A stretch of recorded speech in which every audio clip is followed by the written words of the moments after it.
I've been scuba diving before, and for me, scuba diving is like running with an ankle chain.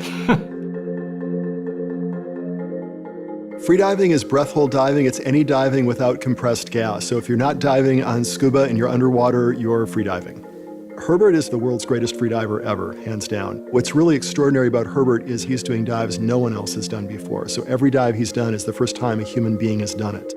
I love swimming and diving, interacting with marine life. You're more than just a spectator, and it's just a world that opens up, and I wouldn't want to miss it. I think as a good freediver, you have to be in tune with the body. Not many people comprehend what means really listening to the body.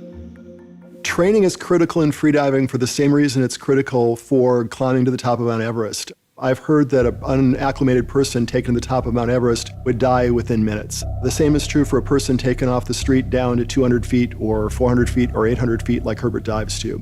To be able to reach those altitudes or dive to those depths, you have to train your body and mind.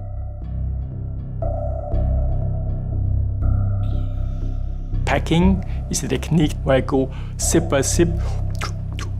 I compress extra air in my lungs, probably twice as much as normal. But this is not something that happened overnight.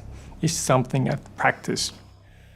Most freedivers are a bit older because then you're mentally stronger, and this is the key factor of freediving, that you stay very calm. Imagine the situation that you are there on the dive rope setting a record, and you have all the eyes on you, the media, the judges, the safety divers, and you have to be in a mode like waking up on lazy Sunday and turning back around in bed. Because if you are not relaxed, really relaxed, you need so much more oxygen, so you can't dive at all. When I dive longer and deeper, the body takes more and more nitrogen in the blood system, and when you go back up, there's too much. Therefore, you have to off-gas. It's exchanging the excessive nitrogen with oxygen again. If you don't do that, eventually you will get decompression sickness. Decompression sickness is serious, especially in freediving, and it's basically air bubbles going to places they shouldn't go, which is basically the heart or the brain, and it tends to show itself as stroke-like symptoms. And this can be a very minor thing, or it can be a few major things, which happened to me in the last No Limit dive.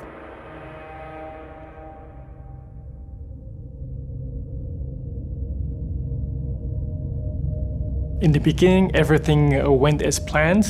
The problem was, upon going up again, I fell asleep, and the safety divers found me there without any motion at 26 meters below the surface, and they thought I had blacked out because of lack of oxygen. Their initial thing was to unstrap me and bring me back up.